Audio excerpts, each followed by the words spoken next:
Kirstine Weaver is my guest today, and we're talking about the fact that she's got a group that she supports, which is called Neuroquirky, and I think that's really fascinating. But I want to know more about this Neuroquirky you talk about. So, Kirstine, I'm going to hand over to you.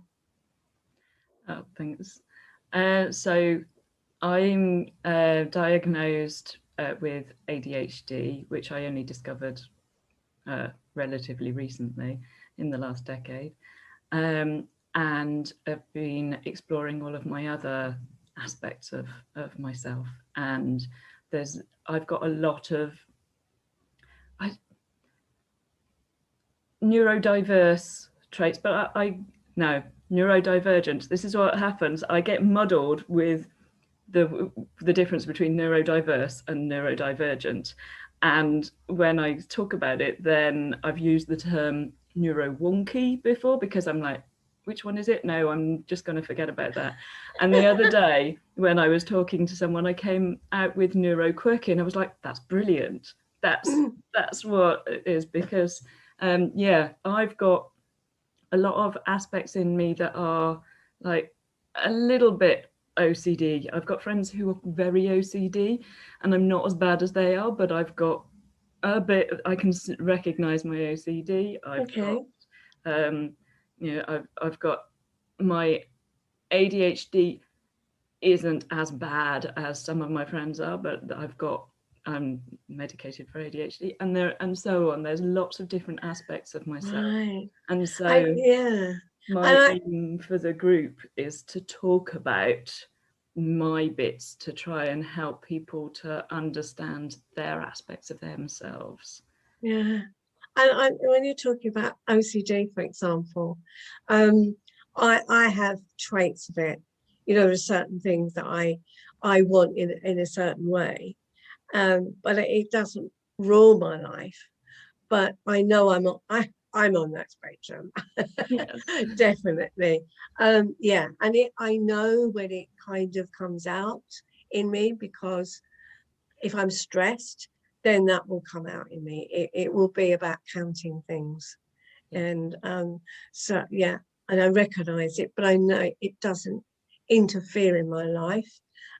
But I think, and one of my clients actually described her, she made this description, which I absolutely love.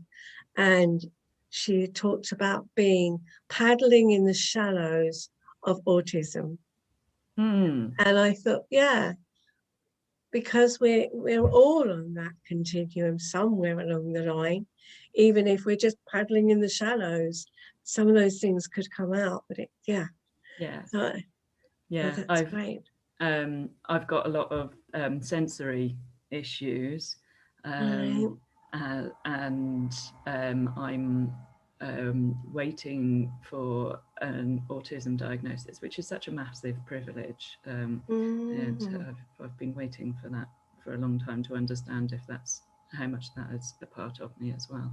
But yeah, sensory issues can build up quite a lot of my challenges, and when I'm more stressed, then things come up more. I have food issues, and when I can tell when I'm relaxed, then food is not a problem. But as soon as I'm starting to get stressed about other areas of my life, then food starts to, it's like I have to control it, or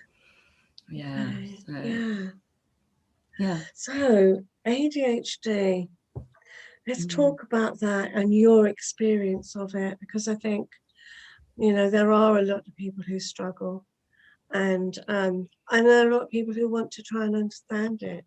Now, before we do that, I want to kind of quantify this by saying that for me, if someone comes to me for help and they say they have a diagnosis, I put it aside. I understand that some people, they find it really helpful to find that they've got a diagnosis of some kind.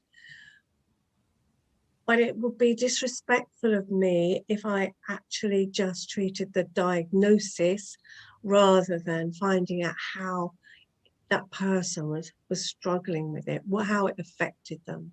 And I think sometimes there are people that there's a danger that if we have that diagnosis or label, we can easily feel our lives are defined by that. We are defined in that way.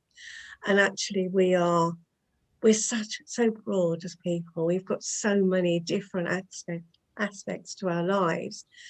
I think people can just hang their hat on it, and then they're not noticing the rest of themselves. Yeah. Well, for me, then I've had anxiety all my life. Right. I've had this pressure on me to achieve, to do more. Okay. And when I have the overthinking version of ADHD, which I think some people refer to it was without the H, ADD. And so, yeah, for me, the hyperactivity is often, looking back, then the hyperactivity has been in the mind. It's been looking out the window and daydreaming. It's so when I was at school, then because I was clever, then I was left alone to look out the window lots. When I was, but I never learned to revise. And so as I started progressing through school, then my grades were slipping. And I just, so also with relationships, with friendships, then I couldn't connect with other people. Just this feeling of anxiety of why am I not like everyone else? Why can't I do things the way that other people tell me that I should be able to do them? So like this morning, they're getting ready for this call, then I knew that it would take me like 2 hours to make sure that I got all my things ready, because it wasn't just a case of doing things methodically on the list. It was, right, I need to do that, then I need to go and get distracted by something for a little bit, then I need to come back to it. Right. And just like when I got the diagnosis, which was due to like a passing conversation with someone that I was seeing about my daughter, that someone, a paediatric consultant, encouraged me to investigate it. Then just like a light bulb went off. It was like, this is why I can't do things the way that people tell me to do, because my brain just doesn't work that way. And so since I've had medication, then things have calmed down. But actually, even just getting the understanding that my brain my brain works differently, that anxiety calmed down no end. Yes, and that's why I say I think it's good to often have something identified, as long as you don't define yourself in that way, because there's so much more to you than having that ADHD diagnosis. Yes. That you are, we've talked before, and there's such a lot more in your life, and I think some people can just forget that. And yes, of course it can feel overwhelming. I appreciate that, but equally it doesn't define you, and it doesn't just mean that that's it. Yes, absolutely. Yeah. But that's interesting where you say you can't, it took you 2 hours this morning to prepare, because you need that distraction between times of doing something that needs to be done, if you like. Am I getting it right? Yeah. And then just distracting yourself for a while and then being able to come back to it. Yeah, because with things that I do every day, then it's better for me to not think about it at all and just get things in order, go out the door. With my regular routines, then it's it's very much the other way. But yeah, with things that are new, then I get worried that I'm going to forget things. And so, yeah, if I do things quickly in that way, then I will forget things. And that will add to your anxiety, of course. Yes, Yeah. which will just make me panic. And yeah, yes. And I know that since I've been on the medication, then everything's calmed down enough that I've been able to start working through some of these trauma things that I've had from my childhood, realizing that some of my panic is not related to now. It's related to when I was much younger, but it still comes back as flashbacks. Yes, and that's all to do with our brain, and it's so clever. But yes, it can. Yes, as you say, it can bring back those triggers of past traumas. Yeah, and then it could overwhelm, obviously, but and it's all very well, but kind of saying, oh well, it belongs in the past, but sometimes it can just get a bit too much. Yes. Yeah. Okay, so it started as when you were a child, but you didn't get the diagnosis until you were an adult. So I guess a lot of your formative years are affected. Yeah, I went to university. I did a physics degree, but then I didn't feel confident that that I could actually do this thing that I got a qualification for. Just lots of worry about not being good enough, and I've done work that is a lot. It feels like a lot less than what I'm capable of. You look at my school reports, then that's what it always says is could do more if only she'd focus. So yeah, it feels like I've always had this aim of something bigger that I should be able to achieve. And it's been a work in progress to try and get me to just go, no, it's okay to do less. I developed chronic fatigue after I got swine flu, because I was pushing myself. Well, I believe it's because I was pushing myself to get back to normal again too quickly. And that's been another lesson in just trying to slow down and not try and achieve the world. So when I got chronic fatigue, then it did get to the point where I couldn't do anything. I had physiotherapists saying, oh, just go for a walk, just do 5 minutes walk, add another 5 minutes next day. And it's like, it wiped me out. I couldn't do anything for the rest of the day. So yeah, it took me a long time to understand what was going on. But because with COVID now, with the effects of long COVID, I think there's a lot more understanding of chronic fatigue. But yeah, that was a big life change for me, was understanding how to live differently. Yes, and I think getting back to the ADHD, that is understanding yourself, understanding what your needs are and how you can live in the world. Yes. And I think there are so many professionals, I'm going to say there are too many professionals, I think, that don't have enough understanding and don't. I like the physiotherapists when you had the chronic fatigue, but they don't have enough understanding of the subject, and therefore they're not as effective in helping as they could be. Yes. And when you're feeling, I wonder whether you're kind of struggling with that, with the things that you are struggling with, the way you are, is I think you haven't got the voice to be able to speak up and say, no, that's not working. You don't get me. because you go to somebody that you think will help you and you just follow it. I think that's the problem. And then, well, this isn't working, so that leaves you in a more worse situation of your anxiety. Yes. Yeah. Yeah. Yes, I'm talking to someone about to an osteopath about my physical stuff, and she's talking about her knowledge, but she has no knowledge about the mental health side of things. Yeah. Yes.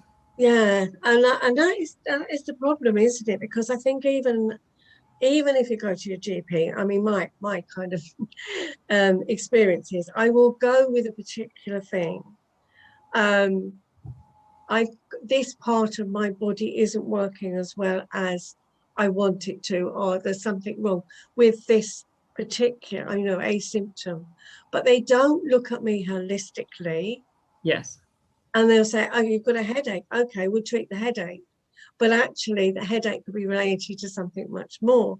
But they will treat it in isolation, and they'll treat a symptom, and then I went to them recently because I've been suffering with migraines for many years. I've tried all kinds of alternatives rather than go with standard medication, because I know it's going to create other problems, and it has. Yeah. So I've gone with a migraine, and then so they've given me treatment, some medication, but that's caused me a side effect that is even worse than the migraine. And so it goes on. And then, I don't want some medication to treat the side effect, because then you're going to get something else. And I think we end up with a cocktail of stuff if we're not careful, because they're not, as you say, the physiotherapist only understands the physical part and doesn't understand the rest of it. And that, I think, is where we end up being so frustrated. Yeah, we have to become an expert in ourselves because Yes. no one else is going to do that. Yes, absolutely. That's what it's leading me on to, because I think we're the only ones that can figure it out and decide, well, actually, you haven't got a Scooby-Doo about what's going on for me.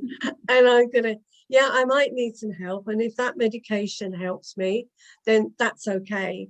But yeah, I know myself better. And I think that's where I go from my point of view. When I'm working with a client, we work together. What works for you, what doesn't? And if they say, well, no, I didn't do that. Well, why was that you didn't feel that was helpful? And then, we can unravel it. Well, come on, let's dig a bit deeper. Let's find out what it is.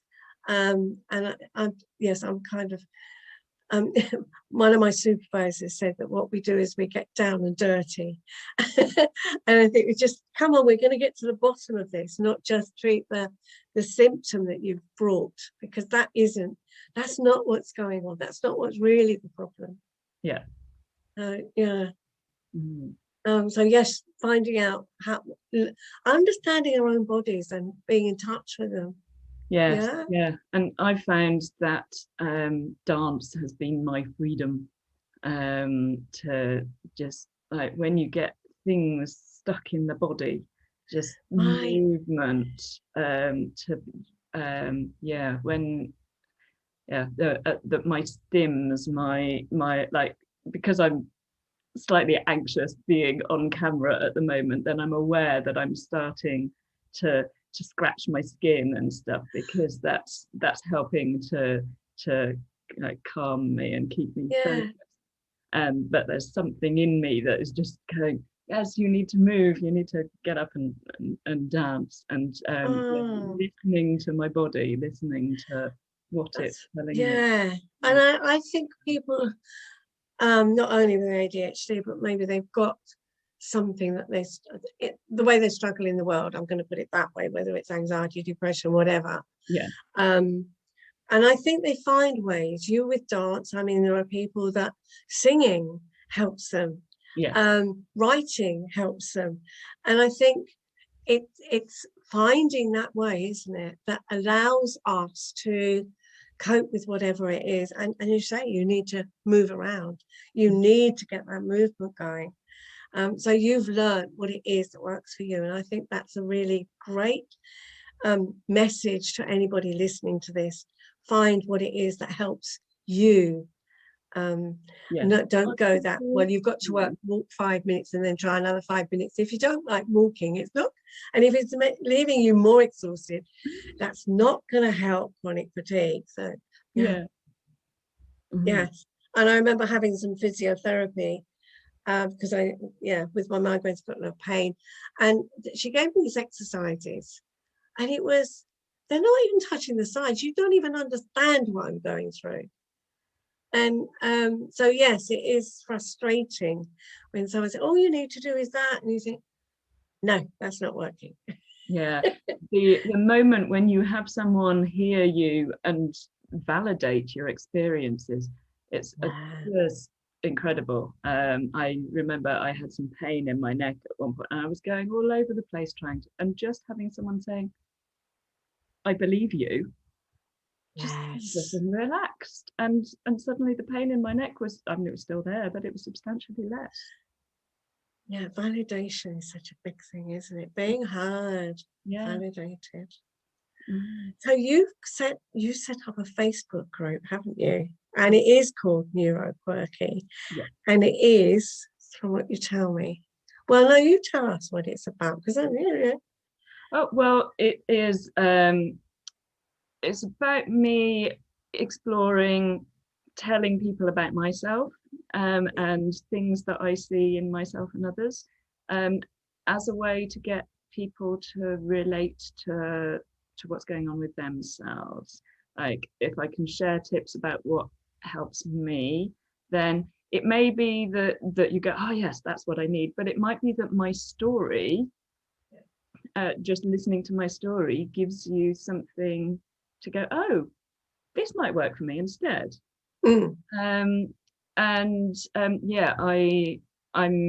I find sometimes when I tell stories, then it invokes stories in others. So there's a part of the page that I've dedicated to stories, although since I've said that that's what I'm going to do, I've only had one story come to me to write down, but I'm sure that will change. So I'm just seeing where it goes. If people come to the group that are interested in having regular dancing, then I can set that up. If people are interested in body doubling, which is an ADHD tool to help with getting things done, then I've got an interest in doing that, but I don't have people at the moment. So yeah, I've got lots of ideas, and I just want to see who comes to see what they would be interested in. Oh, that's lovely that you're sharing all of that, because I think there is a great need when people feel that lost and isolated, and it's only just me. There's something wrong with me. I'm feeling so alone. I think, yes, what you're doing is, I'm sure people would find your resources and your help and support invaluable. Yeah. Thank you for that. So, one tip that people can take with them. Well, for me, it's dance. It's about dance. So yes, when in doubt, dance. Wonderful. Yes, I love that. So I'm going to put your details in the show notes, but one easy way that people can get in touch with you. Yeah, my Facebook group, if you come to find me, Neuroquirky, then Neuroquirky. I love it. Thank you so much for today, Kirstine. It's been a delight talking to you, and thank you for sharing your story.